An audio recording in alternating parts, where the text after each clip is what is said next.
Olá, seja muito bem-vindo a mais uma edição do Panorama. Pandemia, isolamento, desemprego, queda na renda. Ao longo desses quase 6 meses, uma coisa acabou se misturando com a outra. E o resultado é que o endividamento e a inadimplência das famílias brasileiras aumentaram muito nesse período. O que fazer? Quais as perspectivas para o futuro? A inadimplência na pandemia é o tema do Panorama que começa agora.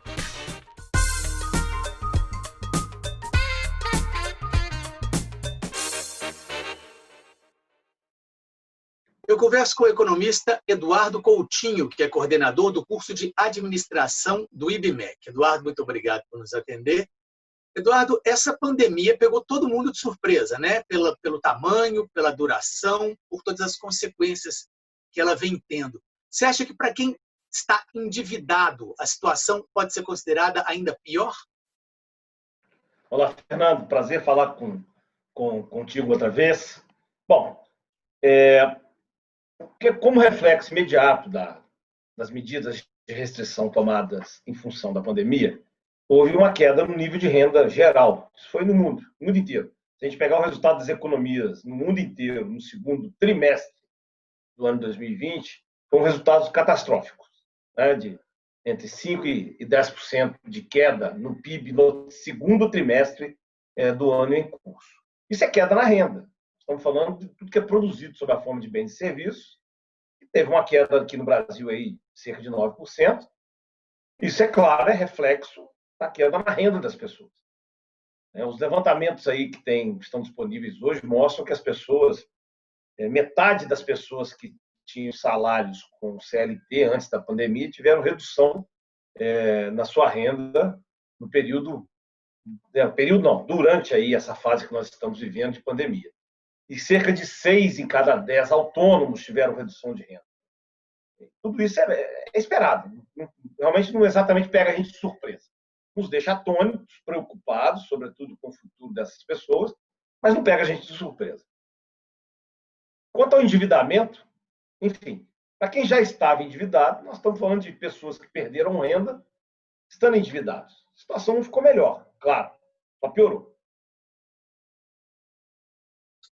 Agora, por exemplo, nesse caso específico do endividamento, né, a gente tem, por exemplo, casos mais práticos que a gente pode dizer, a questão de alguém, quem paga aluguel, por exemplo, ou de quem tem alguma dívida. Você acha que tem havido bom senso entre os credores para haver uma negociação por causa da situação, vamos dizer assim, atípica que a gente vem passando? Olha, eu não vi nenhum levantamento amplo, né? O que a gente percebe aí por algumas notícias que chegam na gente através, sobretudo, da imprensa, é de que muitos, no caso dos aluguéis, muitos donos de imóveis reduziram os aluguéis durante um determinado tempo, alguns até suspenderam o pagamento. No que diz respeito às dívidas, algumas instituições financeiras adotaram políticas específicas, por exemplo, para financiamento imobiliário, com a suspensão do pagamento da prestação por alguns meses. Enfim, a gente sabe de medidas que foram tomadas pontualmente, mas não dá para fazer afirmações de maneira geral. De maneira geral, a gente não sabe. É claro que a liberdade que as pessoas têm para negociar contratos, ela favorece. Quando as pessoas têm essa liberdade, eu quero crer que elas procuraram. Porque o interesse de quem recebe aluguel é receber o aluguel, não é que a pessoa saia. Mesmo porque se a situação melhora na frente, esse inquilino que está com dificuldades hoje de pagar o aluguel recupera a sua situação, continua utilizando aquele imóvel e pagando o seu aluguel. Então, faz sentido negociar. Pois é, porque o que a gente pensa é o seguinte, quer dizer, essa questão do endividamento e na inadimplência, elas, vamos dizer assim, sempre existiram ao longo do tempo, né? Mais nas crises econômicas, menos nas situações de melhora da economia. Mas no caso agora de uma situação totalmente atípica, né? Ninguém esperava e ninguém já tinha vivido isso antes. A pergunta é nesse sentido de haver algum tipo de, vamos dizer assim, de solução alternativa, de solução criativa para tentar impactar menos, no caso, quem tá devendo. Porque, como você disse, não é interesse de ninguém que a pessoa não pague. Aí, realmente, infelizmente, não tem um modelo geral que a gente consiga dizer, vamos seguir nesse caminho. Acho que o melhor caminho mesmo é a negociação pessoal. Olha, eu quero pagar, não consigo, né? Vamos negociar alguma situação em que me permita me recuperar, me manter, e que daí na frente nós voltamos a conversar e tentar recobrar a situação anterior. Eu quero crer que é muito mais um bom senso aí e uma tentativa de encontrar uma solução do que qualquer uma regra geral. Acho que nessas horas acabam não funcionando. É o famoso devo, não nego, pago quando puder. Aquele Havendo slogan. boa intenção das partes, né? Agora, uma outra questão. O IBGE aponta que 4 milhões de brasileiros contraíram empréstimos durante a pandemia. Isso pode significar um endividamento maior ainda pós-pandemia? Bom, a gente teria que ver que quanto desses 4 milhões tomaram recursos. Esses 4 milhões são a mais, né? Pessoas que já não estavam endividadas a princípio, é isso?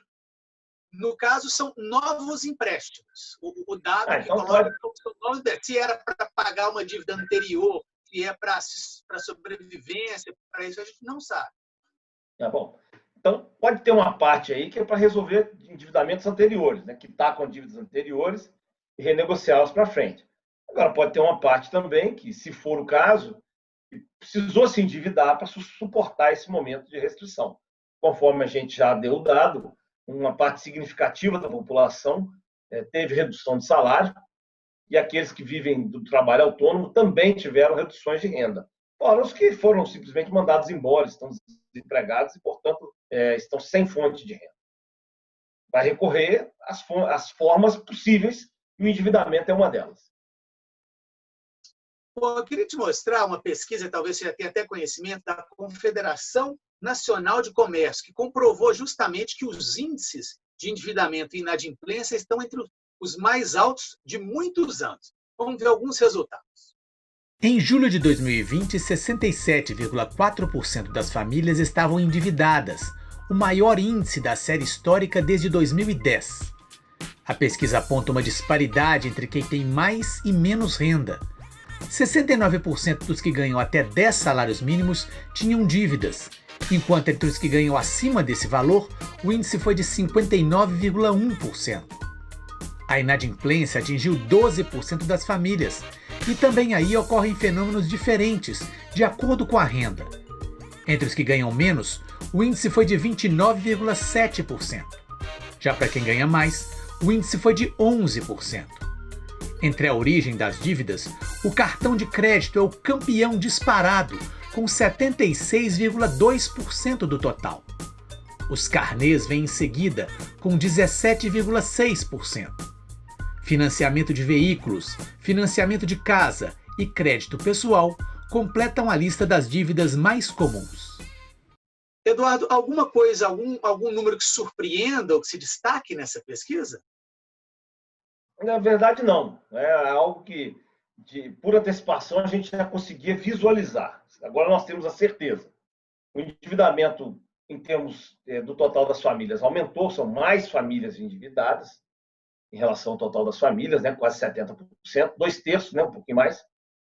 A maior parte, quer dizer, a dificuldade maior é naquela população de menor renda, em que a inadimplência está mais alta, o endividamento é maior, né, o percentual de famílias endividadas com a renda menor é maior, e o cartão de crédito, como sempre, disparado na frente, porque o cartão de crédito é fácil de utilizar. Você recebe o cartão com um limite de crédito e a inadimplência dele vai aparecer só lá na frente. Depois que a fatura chegar, às vezes o pagamento mínimo é feito no mês seguinte atrás, então às vezes pode durar até 2 meses até que esse problema realmente, ou mais, que o problema apareça. Então, na verdade, não surpreende. Agora, preocupa, né? A maior parte dos endividamentos, a maior parte das dívidas aí são em cartão de crédito, que a gente sabe o quanto que isso é danoso, tendo em vista as altas taxas de juros cobradas nessa modalidade. Pois é, onde que entra aí, nessa questão do endividamento, da inadimplência, o auxílio emergencial do governo? Ele serve para sanar isso de alguma forma? Você acredita que tem sido utilizado apenas pelaquela questão da sobrevivência? Onde é que entra a questão do governo nesse momento de dificuldade tão grande, com o endividamento tão grande das pessoas? Sem o auxílio emergencial, a situação estaria pior, né? Porque as pessoas teriam perda de emprego, redução de renda, tanto os trabalhadores autônomos quanto aqueles que entraram com suspensão de contrato de trabalho. Então, o que ia acontecer é que essas pessoas não teriam renda alguma, seriam simplesmente mandadas embora, os autônomos não teriam como recuperar parte da sua renda. Então, o auxílio reduz o impacto. Acho que a gente teria números um pouco mais assustadores se não fosse pelo auxílio emergencial. Um outro aspecto é que a maior parte aí do auxílio emergencial foi sacada em dinheiro, né? Então, as pessoas podem ter utilizado isso nas compras do dia a dia e deixado a dívida para depois, né? Não acho correto, não é isso, não estou aqui endossando esse tipo de ação, assim, a gente deve pagar, mas se você precisa de comida em casa, você tem que fazer uma escolha dura, lamentável, mas você precisa fazer. Pois é, em relação à questão das perspectivas de melhora, como é que você vê a economia daqui para frente? Quanto tempo a gente pode imaginar que a situação pode voltar a um patamar anterior ao que havia nessa pandemia? Vamos sofrer ainda muito tempo? Olha, em termos per capita, sim, demora um tempo, né? Vai depender de quanto que a economia, como é que vai ser o resto de segundo semestre que nós teremos aí. As projeções de mercado estão a cada semana melhorando a situação geral, mas ainda assim nós estamos aí esperando uma queda de 5% na renda no total do ano. Uma queda de 5% na renda significa você ter que crescer mais de 5% o ano que vem para chegar no patamar do ano de 2019. E há quanto tempo o Brasil não cresce 5% ao ano? Então, é preocupante. E a velocidade de recuperação depende de muitos fatores. A gente não sabe, por exemplo, com clareza, o quanto da cadeia produtiva foi desarticulada por conta das medidas de restrição. A gente sabe de alguns setores, setor moveleiro, por exemplo, em que há escassez de algumas matérias-primas, em que os preços dessas matérias-primas, inclusive, subiram. Não sabemos ainda ao certo se é porque a demanda por esse tipo de produto subiu muito, e há indícios que subiu, ou se a cadeia produtiva foi desarticulada.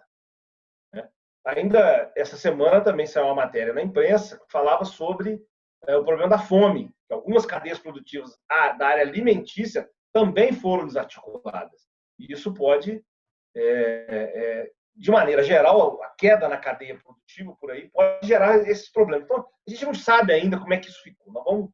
Os próximos meses é que vão revelar. Pois é, finalizando a nossa conversa, Eduardo, eu queria saber o seguinte: você acha que, na sua opinião, algum país, diante dessa crise desse tamanho, fez uma lição de casa melhor que outro, que poderia servir de exemplo para a gente? Algum que houve, quer dizer, a crise foi para todos, mas que lidou melhor? E como é que você avalia que o Brasil tenha lidado com a crise também? Bom, do ponto de vista de mecanismos de suporte, eu acho que o Brasil foi um dos que gastou mais em relação ao seu produto interno bruto no mundo. Então, aqui houve aí uma injeção de dinheiro significativa, sim. Isso tem um custo, né? A gente vai ter que pagar isso para frente. Mas houve aí uma série de medidas de cuidado. E, de maneira geral, o script foi mais ou menos o mesmo. Voucher, né? Pagamento de auxílio à população de menor renda. Naqueles países que não têm, por exemplo, regras trabalhistas como a nossa. Essas reduções de salário que aconteceram aqui com base em lei, aconteceram lá também. Assim, não tem muita diferença no script adotado para tentar amenizar os efeitos. O que a gente pode esperar para frente, aí, como eu te disse antes, é o quanto que a cadeia produtiva ficou desarticulada em função dos meses de restrição. E a julgar pela duração das coisas aqui no Brasil, que acabaram durando na média mais, a abertura em outros países foi mais rápida, eu quero crer que o dano aqui tenha sido maior. Mas, novamente, os próximos meses é que vão mostrar para a gente. Perfeito, Eduardo. Eu queria agradecer muito sua entrevista. Muito obrigado por nos atender. Por nada, foi um prazer, Fernando. Forte abraço. O Panorama de hoje termina aqui. Muito obrigado pela sua audiência e até o nosso próximo programa.